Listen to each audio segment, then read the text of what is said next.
Ya, shalom. Jemaat Tuhan yang terkasih, haleluya, puji Tuhan.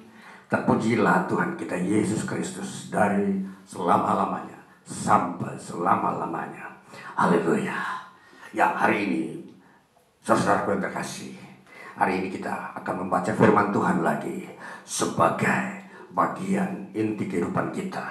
Mana firman Tuhan ini kita akan baca dari kitab Pengkhotbah pasal yang ketiga, ayat pertama hingga ayat yang ke-15. Mari kita mendengarkan firman ini.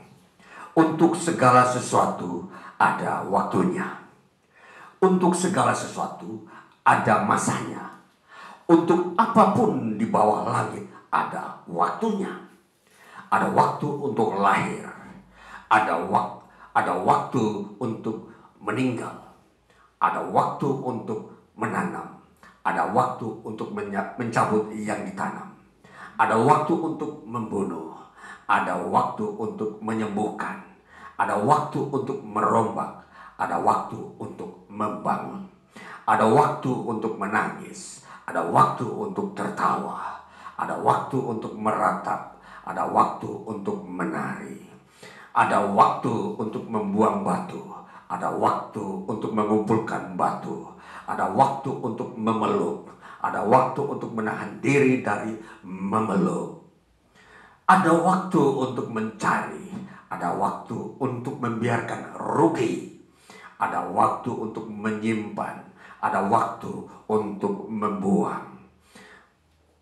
Ada waktu untuk merobek. Ada waktu untuk menjahit. Ada waktu untuk berdiam diri. Ada waktu untuk berbicara. Ada waktu untuk mengasihi. Ada waktu untuk membenci. Ada waktu untuk perang. Ada waktu untuk damai. Apakah untung pekerjaan dari yang dikerjakannya dengan berjerih payah? Aku telah melihat pekerjaan yang diberikan Allah kepada anak-anak manusia untuk melelahkan dirinya. Ia membuat segala sesuatu indah pada waktunya. Bahkan ia memberikan kekekalan dalam hati mereka. Tetapi manusia tidak menyelami pekerjaan yang dilakukan Allah dari awal sampai akhir. Aku tahu bahwa untuk mereka tak ada yang lebih baik daripada bersuka-suka dan menikmati kesenangan dalam hidup mereka. Dan bahwa setiap orang yang dapat makan, minum dan menikmati kesenangan dalam segala jerih payahnya, itu juga adalah pemberian Allah. Aku tahu bahwa segala sesuatu yang dilakukan Allah akan tetap ada untuk selamanya. Itu tak dapat ditambah dan tak dapat dikurangi. Allah berbuat demikian supaya manusia takut akan Dia. Yang sekarang ada, dulu sudah ada, dan yang akan ada sudah lama ada, dan Allah mencari yang sudah lalu. Demikian bagian firman Tuhan, saudara-saudaraku yang terkasih. Ya, bagi kita sekalian umat Tuhan yang terus mengikuti firman Tuhan, pemberitaan firman Tuhan melalui channel ini dan ibadah jemaat Tuhan di JKI Duta Injili Malang ini, kami bersyukur bahwa saudara akan terus bertumbuh di dalam pengenalan akan Tuhan dan firman-Nya. Maka hari ini saudara-saudaraku terkasih, saya mau mengajak kita masuk ke dalam satu tema yang saya sebut dunia waktu. Ya, saudara-saudaraku terkasih, apa yang kita baca di dalam Pengkhotbah pasal 3 ayat yang pertama bunyinya demikian. Untuk segala sesuatu ada masanya. Saudara-saudara, segala sesuatu ini termasuk alam dan manusia. Nah, jadi kita mengerti firman Tuhan dari kitab Pengkhotbah ini bahwa kita adalah manusia yang tinggal di alam semesta ini. Jadi alam dan manusia, bahkan dikatakan segala sesuatu itu menyangkut lingkungan hidup. Maka pengetahuan kita harus mengerti sampai sejauh itu, saudara-saudara. Kita tidak hanya mengetahui tentang diri kita. Kita tidak hanya mengerti, tahu tentang orang di sekitar kita, tetapi kita harus juga mengetahui bahwa pengetahuan kita mengenai alam ini ada waktunya. Jadi kita sebagai umat Tuhan, sebagai orang percaya, kita tidak hidup di dalam sebuah waktu yang sempit, tapi kita hidup dalam masa waktu yang begitu luas. Maka kita harus membuka wawasan pikiran kita. Jadi tentunya di sepanjang kita hidup di dunia ini, kita terus membuka wawasan kita, belajar untuk mengetahui segala sesuatu itu. Nah, jadi bersyukurlah saudara-saudara yang telah mencapai umur 90, tetapi saudara masih ingin tahu apa-apa yang masih rahasia. Kalau saudara memang sampai umur seperti itu, saudara-saudara. Namun kalau kita memperhatikan apa yang firman Tuhan katakan ini, sesungguhnya kita akan dikejutkan. Ya. Dikejutkan dengan isi berita yang mengenai waktu ini. Kita akan tercengang-cengang, teristimewa kita yang orang modern. Kenapa waktu-waktu yang dituliskan itu berisikan hal-hal yang memang mengejutkan hati kita. Contoh, ada waktu untuk berperang, ada waktu untuk damai, ada waktu untuk sakit, ada waktu untuk sembuh, ada waktu untuk mengasihi, ada waktu untuk membenci. Nah, ini sesuatu yang memang mengejutkan, bahwa segala sesuatu itu ada waktunya. Ada masa-masa damai, ada masa-masa kebencian. Ini mengenai berbicara tentang universalitas, generalisasi, bagaimana segala sesuatu yang ada di hidup di dunia ini. Jadi ini bukan berbicara tentang individu, saudara-saudara. Ini berbicara tentang masa, mengenai zaman, bagaimana manusia yang tinggal di dunia ini akan mengalami masa-masa tersebut. Nah, jadi keseluruhan waktu yang kita kenal di dunia ini, itu kita mau pelajari, saudara-saudara. Kita ingin belajar tentang waktu, supaya kita sendiri tahu menghitung waktu-waktu itu. Kita tahu sendiri ketika waktu itu tiba, sesuatu yang mengejutkan, kita itu sudah sadar, saudara-saudara. Kita tidak bingung, kita tidak gelisah kalau sesuatu waktu yang baru muncul dan tidak pernah kita alami. Itu kita tidak menjadi orang yang stres, menjadi orang yang takut. Tidak, saudara-saudara. Itu sebabnya peranan firman Tuhan memberi bekal bagi kita, saudara-saudara, untuk mau mengerti segala sesuatu yang akan terjadi di bumi ini. Jadi dengan mempelajari firman Tuhan, maka itu mempersiapkan mental kita, bahwa apa yang kita akan temui di dunia ini, kita sudah mengenal terlebih dahulu dari firman-Nya. Karena firman-Nya telah dituliskan. Itulah yang menjadi kelebihan saudara-saudara yang membaca firman. Saudara-saudara yang sering aktif membaca firman Tuhan, saudara-saudara menjadi orang yang memiliki mental yang kuat. Tidak terkejut, kaget, dan takut ketika suasana alam ini, keadaan di alam ini mengalami gonjang-ganjing. Ini, saudara-saudara. Jadi hari ini kita mau mempelajari dunia waktu.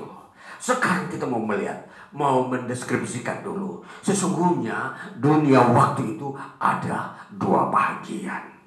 Dunia waktu di sini kita memperhatikan bahwa ada dunia waktu yang disebut dunia waktu yang berulang-ulang atau repetition, time of repetition, waktu yang berulang-ulang.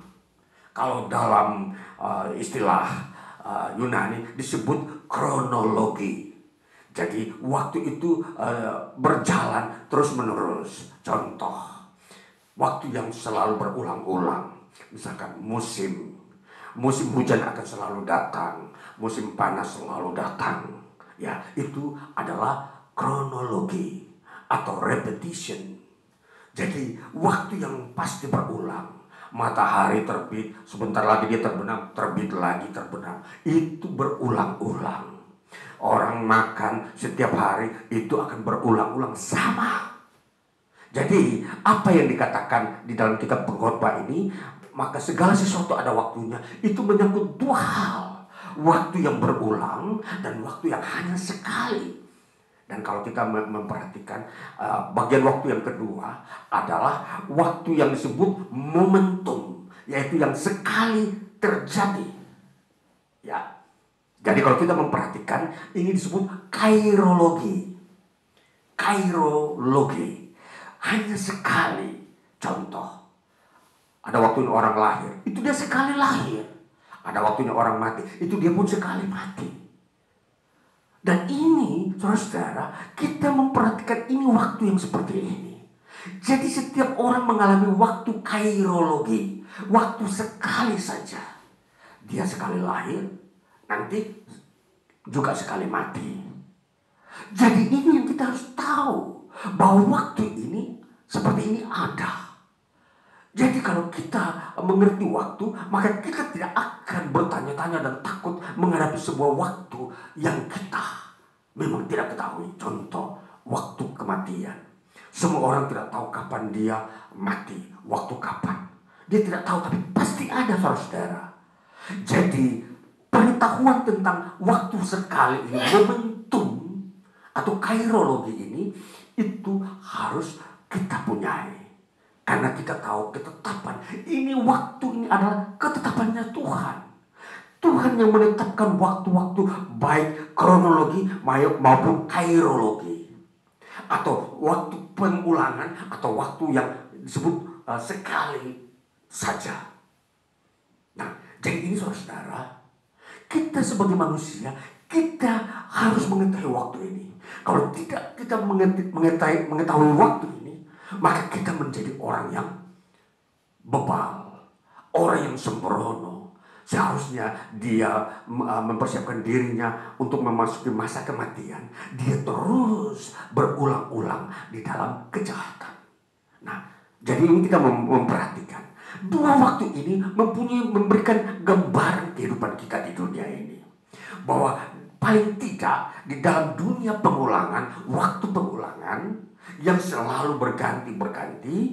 Kalau kita lihat dari sisi alam, kita sudah tahu ada musim, ada matahari terbit, itu pengulangan. Ada orang bercocok tanam, besok dia panen, itu berulang-ulang. Ada orang belajar, dia belajar terus. Ada orang bekerja, dia bekerja. Itu waktu pengulangan menurut apa yang ada di alam ini, saudara-saudara. Jadi waktu pengulangan yang kita akan lihat itu yang disebut aktivitas kita sepanjang kita hidup di dunia ini. Maka kalau kita perhatikan waktu pengulangan ini, maka paling tidak itu ada 6 poin yang saya tampilkan untuk kita melihat garis besarnya. Bahwa waktu pengulangan dalam setiap orang di dunia ini, itu kalau kita memperhatikan, matahari pasti terbit, itu dari alam. Dan musim akan silih berganti.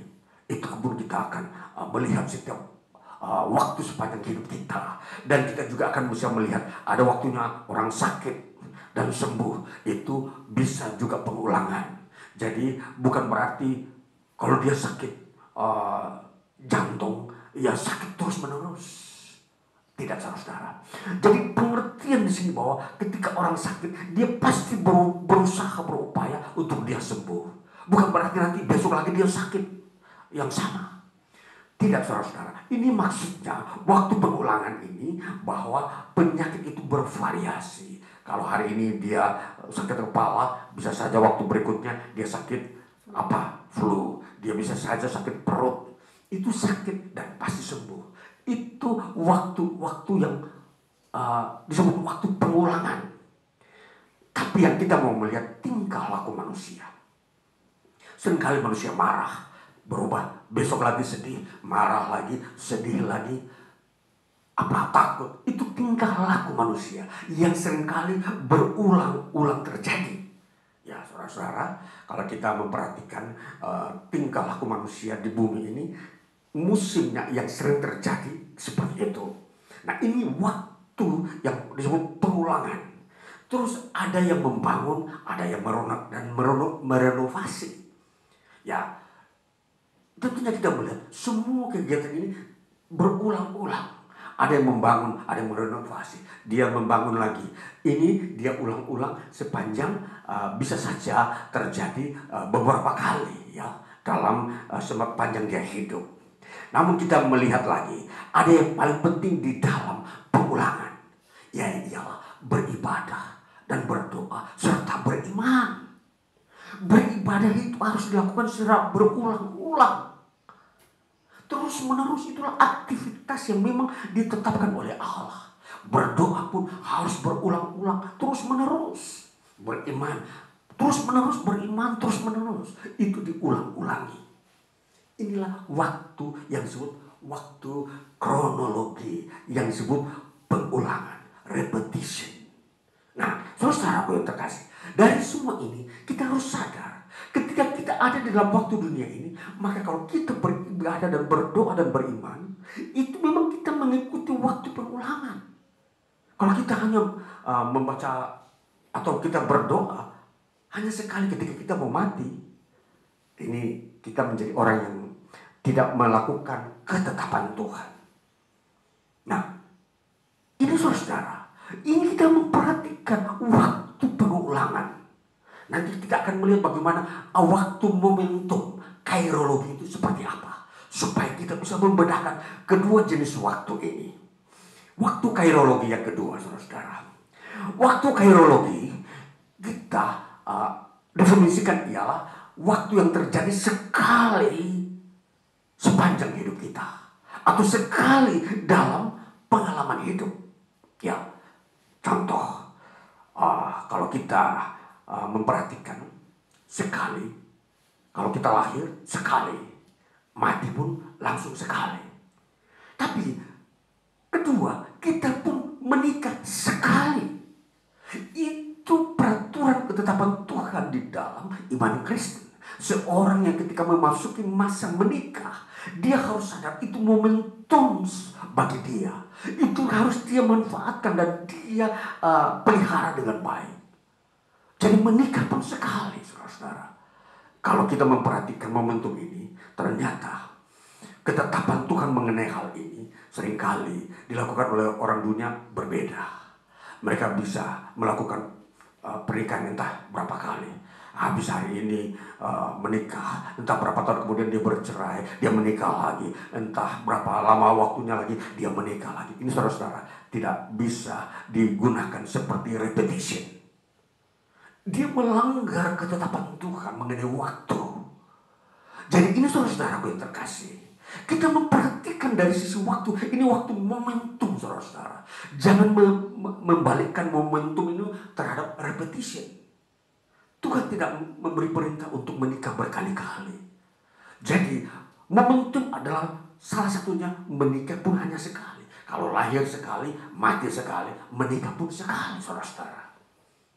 Terus kalau kita memperhatikan di dalam sejarah bangsa, sebuah bangsa itu mengalami momentum ketika dia merdeka. Bangsa Indonesia terkenal dengan momentumnya merdeka pada tanggal 17 Agustus 1945. Itu momentum sekali, saudara-saudara. Jadi Indonesia mempunyai pengalaman merdeka dari penjajahan yang disebut pada tanggal 17 Agustus. Itu hari itu disebut momentum, saudara-saudara, sekali. Kemudian saudara-saudara, yang berikutnya, ada orang dipilih menjadi seorang pemimpin bangsa. Kita sudah melewati masa pemilu presiden 5 tahun sekali. Bahkan bisa saja dalam peraturan undang-undang di negara Republik Indonesia, seseorang diberikan kesempatan menjabat sebagai pemimpin 2 periode. Berarti 2 kali 5 berarti 10 tahun. Saudara, momentum tidak semua orang bisa menjadi pemimpin. Jadi ketika seorang mengalami sebuah momentum menjadi seorang pemimpin, itu adalah karunia Tuhan. Dia dikaruniai Tuhan untuk menjadi pemimpin. Jadi ini saudara, ini momentum bagi dia. Tidak bisa dilanggar atau ditolak. Ketika seseorang sudah dipilih Tuhan menjadi pemimpin, itu adalah momentum bagi pribadi orang tersebut dan momentum bagi bangsa di mana pemimpinnya lahir. Nah, itulah sebabnya kalau setiap 5 tahun terjadi pemilihan umum, itu disebut waktu kronologi. Bangsa Indonesia setiap waktu 5 tahun mengadakan pemilihan. Tetapi setiap orang untuk menjadi pemimpin dia mengalami waktu kairologi. Hanya sekali dalam hidupnya. Jadi bisa dia memimpin 10 tahun. Setelah itu dia tidak lagi berganti kepada orang lain. Jadi ini saudara-saudara, ini pemahaman ini kita mengerti bahwa ada waktu kronologi dan ada waktu kairologi, momentum yang dimaksud. Lalu kita mau melihat masih banyak, ada 2 hal lagi yang kita harus ketahui saudara-saudara. Yang disebut waktu kairologi ialah waktu di mana masa seseorang bertobat, berbalik dari dosa kejahatan kepada kebenaran. Ini waktu juga saudara-saudara. Karena di dunia ini semua orang berdosa. Tetapi ketika dia bertobat, itu momentum bagi dia. Itu waktu yang disebut sangat sakral, waktu pertobatan. Waktu di mana dia mengenal Tuhan. Dan itu sekali dalam pengalaman hidupnya. Artinya itulah titik awal dia masuk ke dalam hadirat Tuhan. Itu waktu pertobatan. Jadi kalau dalam kronologi orang berbuat dosa berulang-ulang, ketika masuk dalam pertobatan dia sudah tidak lagi berbuat dosa berulang-ulang. Ini waktu momentum pertobatan saudara-saudara. Jadi ingat saudara-saudara, firman Tuhan disampaikan, diberitakan supaya manusia menuju kepada momentum waktu yang khusus, waktu yang tidak bisa terjadi lagi. Jadi kalau selama manusia tidak pernah masuk dalam momentum yang disebut bertobat, betapa kehilangan hidupnya. Ini saudara-saudara, perubahan hidup disebut momentum yang berharga yang tidak bisa muncul kedua kalinya.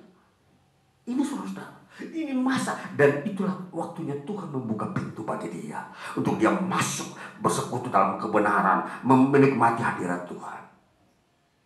Para nabi, para rasul, semua mengalami proses yang sama.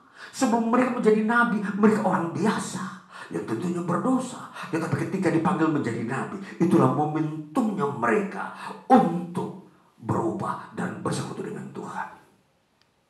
Perhatikan saudara-saudara, mempelajari waktu ini. Hidup setiap orang dibatasi oleh waktu, diukur dalam ruang waktu. Dan semua yang ada, segala sesuatu di bumi ini diukur dengan waktu. Maka apa yang disebut dunia waktu ini kita harus ketahui saudara-saudara.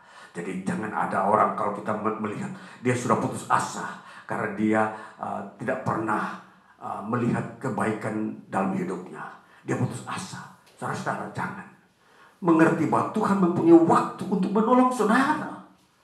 Jadi menantikan waktu Tuhan yang disebut mengalami pembaruan hidup, pertobatan. Baca saudara-saudara dunia waktu. Jadi dunia waktu ini sangat-sangat ditentukan oleh saudara. Kalau saudara tidak menghargai waktu, maka banyak waktu yang hilang dalam hidup saudara. Waktu-waktu yang berharga. Kalau saudara pandai memanfaatkan waktu, saudara akan melihat banyak kekayaan Tuhan di dalam yang saudara akan terima. Maka ini perhatikan. Sejak saudara mulai mengenal hidup di dunia ini, saudara mulai awal bersekolah sampai kepada selesai bersekolah, itu manfaatkan baik-baik. Dunia waktu ini begitu singkat. Sebentar tanpa sadar kalau saudara membuang waktu, saudara akan kaget. Oh, saya sudah menjadi tua. Karena banyak waktu saudara buang. Ketika saudara katakan selesai SMA, tamat sekolah, saudara menganggur, berkeliaran ke sana kemari, keluyuran ke satu tempat ke tempat lain tanpa mempunyai waktu khusus dengan Tuhan. Masa pertobatan. Tahu-tahu saudara telah berumur, katakanlah sudah di ICU, sudah umur 70, bersaudara saudara sudah tua. Jangan saudara-saudara. Hidup ini harus saudara betul-betul sadar bahwa saudara hidup di dalam waktu. Bertambah 1 jam, 2 jam, 1 hari, 2 hari. Itu harus diperhitungkan. Jangan dibuat pengangguran. Jangan dibuat buang-buang waktu saja. Saudara sakit dan tidak ada obatnya. Bagaimana? Ini penting saudara. Dan waktu yang terakhir, yang disebut momentum, ialah waktu kedatangan Tuhan kedua kali. Ini pasti akan terjadi, saudara-saudara. Ini waktu terakhir, waktu kairologi, bahwa Tuhan Yesus akan datang kedua kali untuk menghakimi semua orang. Dan ini disebut momentum penghakiman. Semua manusia yang mulai zaman penciptaan Adam sampai kepada manusia yang hidup pada akhir, di mana Yesus datang kedua kali, semua akan dihakimi. Ini waktu kairologi. Maka ingat saudara-saudara, kehidupan setiap orang di muka bumi akan berhadapan dengan pengadilan Tuhan. Saudara yang tidak memperhitungkan pertobatan, firman Tuhan berkata, akan mengalami penghakiman selama-lamanya di neraka. Saudara yang menghormati Tuhan, beribadah kepada Tuhan, pada waktu pengadilan, saudara dimuliakan, saudara diagungkan, saudara diberikan tempat di rumah Tuhan, di dalam ruangan Maha Kudus Tuhan. Saudara, ini dua hal ini. Maka di dunia ini sudah tidak bisa ada pilihan yang ketiga. Hanya dua pilihan, surga dan neraka. Waktu kairologi dan waktu kronologi. Dua hal ini kita harus perhitungkan. Dan ini sangat mudah bagi kita. Maka kalau saudara memilih waktu yang tidak memperhitungkan anugerah Tuhan, inilah saudara akan menanggung risikonya sendiri. Tapi saudara yang memperhitungkan waktu anugerah Tuhan, waktu masa pertobatan, waktu beribadah, waktu beriman, saudara akan bahagia selama-lamanya. Akan mendapatkan kehidupan yang memang itu akan dinyatakan oleh Tuhan. Dan akan menjadi kebahagiaan bagi saudara. Tetapi bagi mereka yang tidak memperhitungkan waktu ini, mereka akan sedih selama-lamanya, menyesal, tetapi sudah tidak bisa lagi ditolong. Sudah terlambat.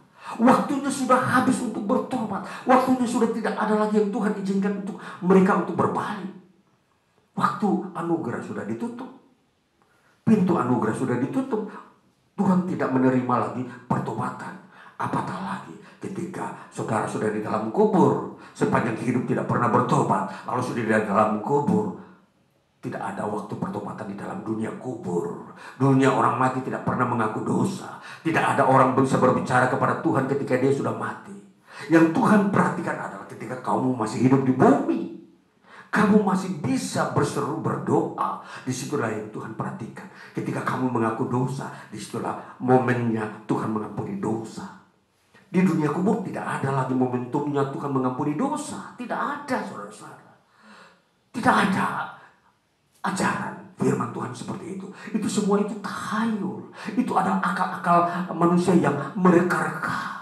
Kalau di dunia kubur masih ada pengampunan dosa, bagaimana caranya? Dengan cara melalui keluarganya di dunia ini, mendoakan dia supaya dia diampuni dosa. Tidak ada, saudara.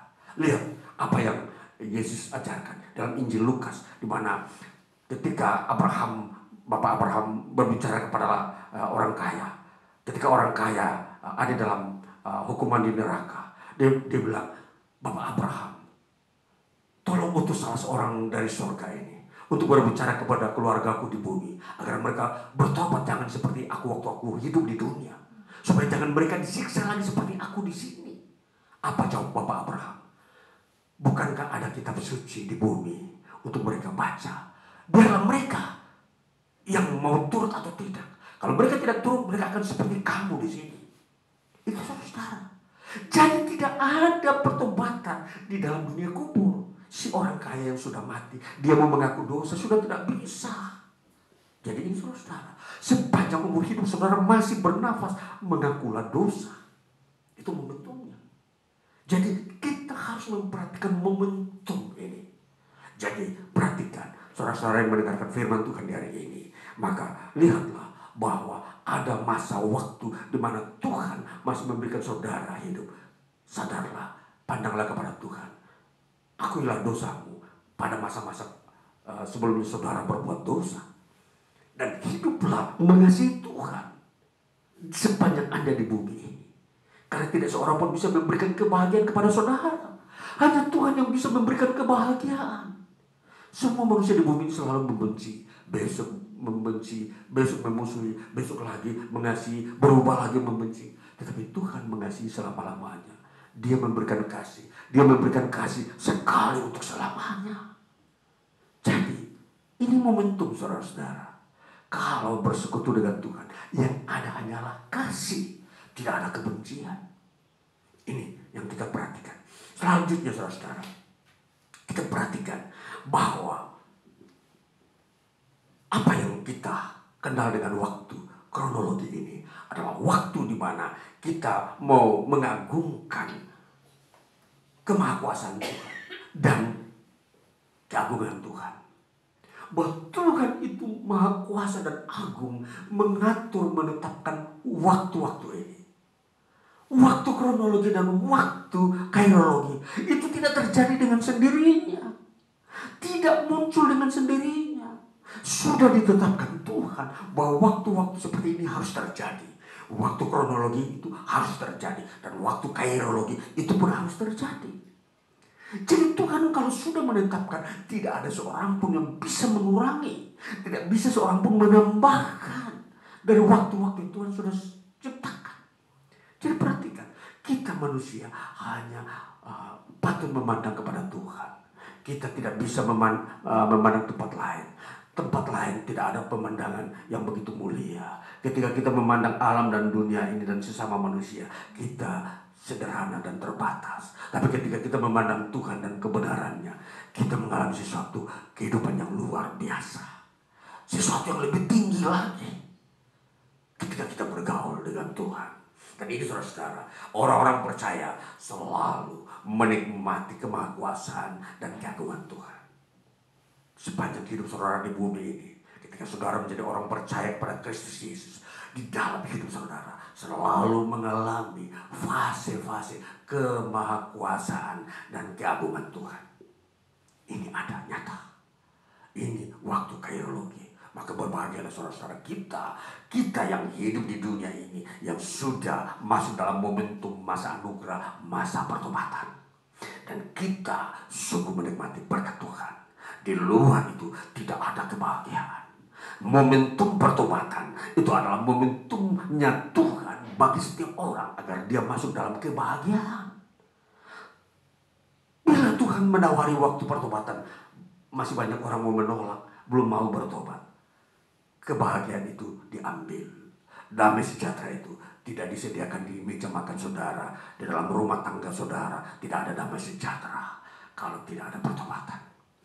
Selama saudara hidup dalam dosa, di situ selalu ada masa pergantian, sedih, kembali lagi damai, kembali lagi sedih, kembali lagi damai, kembali. Itu adalah masa kronologi, masa di mana waktu penciptaan belum masuk di dalam waktu khusus momentum.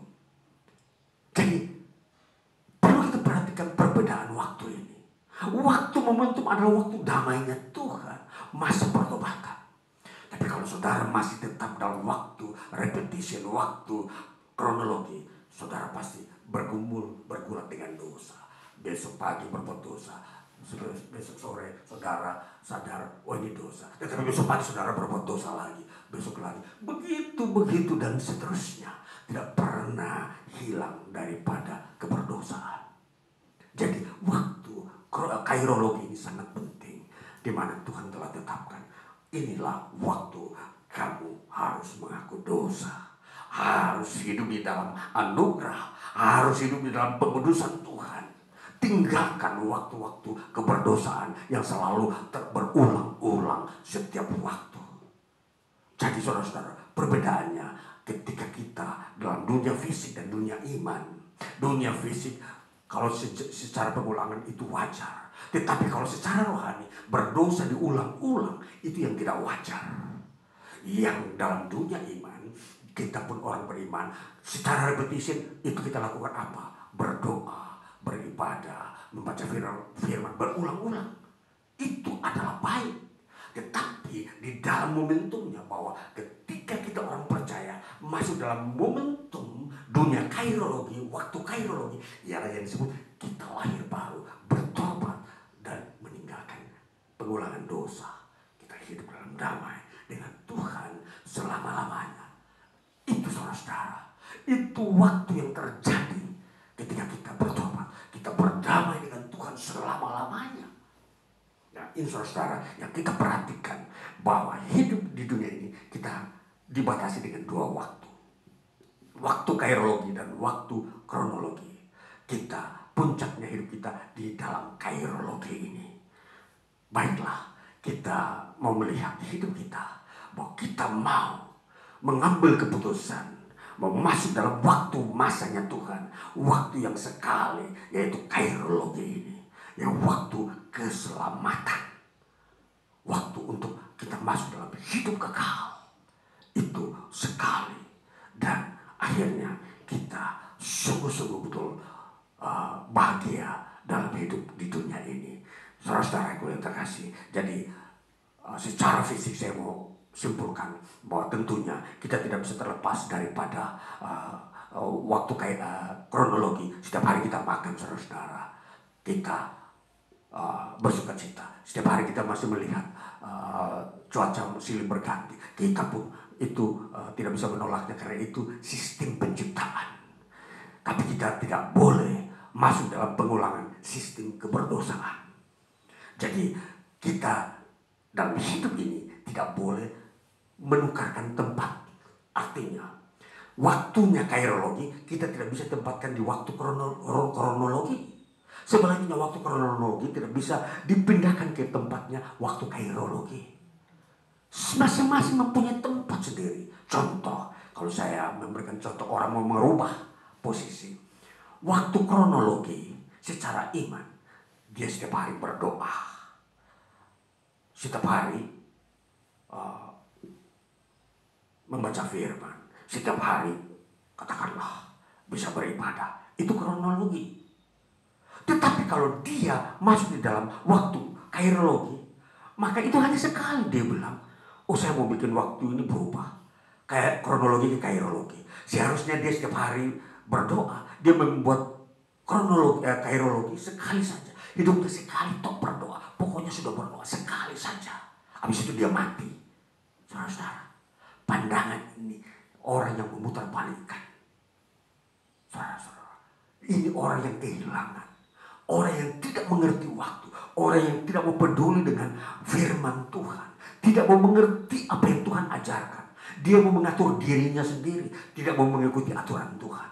Nah ini saudara-saudara, betapa orang ini mengalami masa-masa kekeringan, bagikan padang gurun. Saudara-saudara perhatikan. Jadi sebaliknya, waktu kairologi jangan dibuat seperti waktu kronologi. Contoh, seseorang menikah hanya sekali, dibuat menjadi berkali-kali. Terbalik. Ini jangan, saudara-saudara.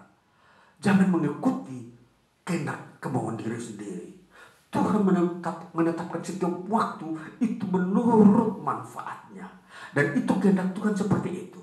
Siapa yang melanggar waktu-waktu itu dianggap dia pun berdosa. Ya. Jadi kehidupan manusia di dunia ini ada ketetapan waktu. Ini yang disebut ketetapan Tuhan. Jadi kita mempelajari ketetapan Tuhan ini, salah satunya adalah waktu. Waktu kita hidup di bumi ini. Jadi saudara-saudara perhatikan, hal-hal yang lain memang masih banyak, namun kita memperhatikan hal-hal kunci dalam kehidupan kita berhubungan dengan waktu di bumi ini. Maka biar kita semakin bertambah, bertumbuh, dan kita memperhatikan, mengatur dengan baik waktu kita. Waktu sungguh-sungguh itu berharga. Dan seringkali kita menemukan dalam kitab Efesus, Rasul Paulus berkata, waktu-waktu di akhir zaman ini adalah waktu-waktu yang jahat. Jadi, pergunakanlah waktu dengan baik. Manfaatkan banyak waktumu untuk dekat dengan Tuhan. Biarlah rohmu selalu dipimpin oleh roh Tuhan untuk masuk ke dalam hari-hari hidup saudara. Sehingga dosa dan keinginan daging dan segala macam tipu muslihat dan perbudakan-perbudakan setan tidak mengganggu saudara. Dekatlah dengan Tuhan. Ini sangat berharga. Ini menjadi sebuah pemeliharaan diri. Kalau kita memperhatikan waktu ini. Jangan saudara melihat waktu saudara kosong. Mau bikin apa? Oh, mau pergi keluyuran aja. Karena tidak ada waktu yang produktif di dalam rumah saya. Saudara, jangan saudara hanya mencari mengisi waktu hanya untuk berkeluyuran. Pergunakanlah, coba berdoa, baca firman. Itulah waktu berharga. Bacalah. Saudara dipersiapkan sekolah untuk bisa membaca. Aja saudara yang belum mau mengambil waktu itu. Ketika saudara membaca firman, sangat menolong hidup saudara. Itulah waktu saudara-saudara.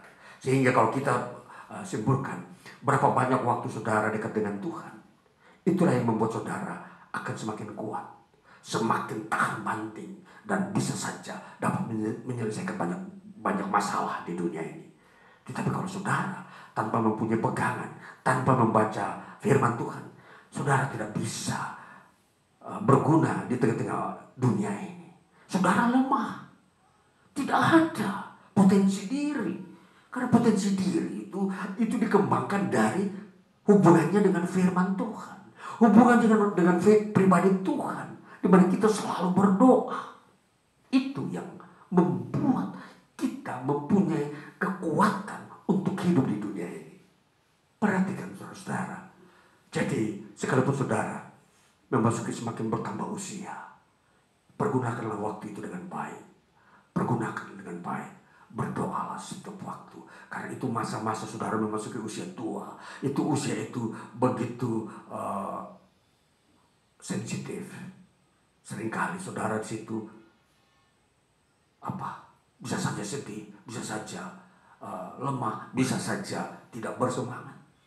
Tapi kalau ketika saudara memperhatikan pola hidup, bagaimana menghargai waktu tanpa sadar, walaupun saudara usia telah tua, saudara seperti seorang yang masih bersemangat, memiliki kekuatan. Ini saudara-saudara, hal-hal spiritual ini, itu ada dalam waktu.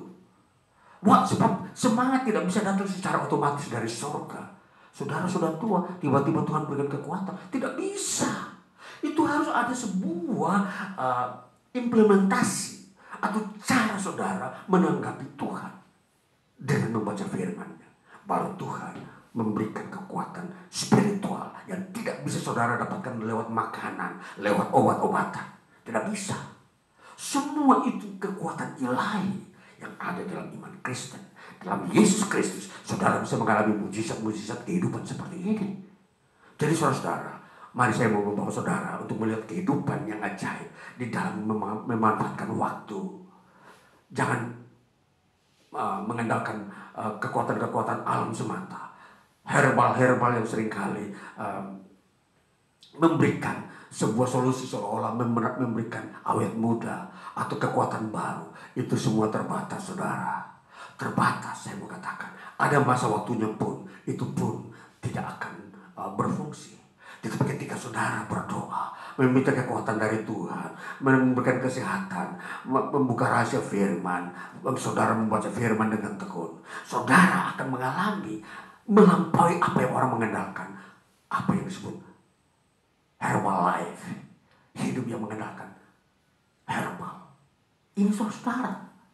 Ini rahasia iman yang saya mau bukakan, sampaikan. Ketika saudara menggunakan waktu dengan baik. Waktu itu tergantung dari saudara mau mengelolanya. Mau memanfaatkan waktu anugerah. Jadi ini saudara yang sudah hidup dalam Kristus. Pergunakan ini saudara-saudara. Jangan habiskan waktu masa saudara. Katakanlah setelah selesai masa dinas pensiun. Selalu memanfaatkan seluruh waktu itu berrekreasi kemana saja. Saudara menghabiskan banyak uang mau ke berbagai tempat rekreasi. Begitu banyak tempat rekreasi saudara-saudara. Banyak. Jadi ketika saudara lihat lagi hidup saudara, saudara kosong akan firman, saudara kehilangan kekuatan, jangan cari tempat lain. Datanglah selalu merendahkan diri di hadapan Tuhan. Ini kesimpulan saudara-saudara yang saya mau tegaskan, sampaikan bagi generasi tua khususnya. Kalau kemarin generasi muda Saya tekankan supaya mereka mempunyai fundamental iman. Sekarang mengenai waktu, saya menasihati kepada orang-orang tua, perhatikan hidupmu. Saudara sudah masa tua, manfaatkan waktu. Dekatkanlah diri kepada Tuhan. Dengarkanlah firman-Nya. Bacalah di kamar saudara. Firman ini gampang dibuka. Bacalah, engkau akan dikuatkan. Baca Injil Yohanes, Injil-Injil yang ada, engkau akan dikuatkan, dihiburkan di masa-masa tua saudara. Jangan bergantung kepada manusia yang memang tidak bisa sebagai tempat bergantung. Tidak bisa. Bergantunglah kepada Tuhan. Inilah sebuah konsep diri yang harus saudara miliki. Saya sebagai hamba Tuhan mau menguatkan banyak orang di dunia ini yang seringkali mengalami krisis waktu. Seringkali berkata, saya tidak mempunyai waktu untuk ke gereja. Saya tidak mempunyai waktu untuk berdoa. Saya tidak mempunyai waktu untuk bersekutu dengan Tuhan. Saudara, betapa hilangnya saudara dari peredaran di mana kasih Tuhan itu Tuhan sudah sediakan. Rugi. Jangan saudara mengambil pola hidup yang sekulerisme. Yang hanya mencintai dunia ini saja. Hanya mau dekat dengan dunia, tidak mau dekat dengan surga. Jangan saudara. Sebentar kesedihan akan menjemput saudara. Duka yang mendalam juga menjemput saudara. Saudara hilang, tidak mau kemana. Padahal tempat pelarian utama adalah Tuhan. Tapi saudara tidak menggunakannya. Akhirnya saudara mempunyai pengharapan yang sia-sia. Waduh, saya kemana? Saya mau kemana ini? Saya tidak ada tempat lagi kemana-mana. Saya hilang arah. Padahal Tuhan sudah menyediakan arah tempat. Saudara tidak mau menggunakannya, maka saudara hilang arah. Saudara tidak menemukan tempat yang abadi. Jiwa saudara merana, melanglang buana. Saudara masih mencintai dunia ini, padahal sudah waktunya saudara harus mati. Tidak bisa. Saudara melanggar ketetapan Tuhan. Sudah seharusnya mati hari ini. Tapi saudara masih mengingini, saya masih ingin ke sana ke sini, belum saya kunjungi. Tapi tiba-tiba saya sudah ada di ruang ICU. Tiba-tiba saya sudah ada di tempat di mana saya sudah tidak kuat lagi. Saya sudah tidak kuat berdiri. Penglihatan saya sudah tidak mampu lagi. Daya ingat saya sudah tidak bisa lagi difungsikan. Itu saudara-saudara. Itulah yang menjadi kesia-siaan manusia. Jadi saudara, sebelum masa waktu yang kritis tiba dalam pribadi saudara, saat ini datanglah, masuklah dalam momentum kairologi, waktu khusus, waktu dengan Tuhan, waktu di mana saudara harus berdoa, harus membaca firman, harus beriman, percaya. Tuhan Yesus memberkati. Haleluya. Amin.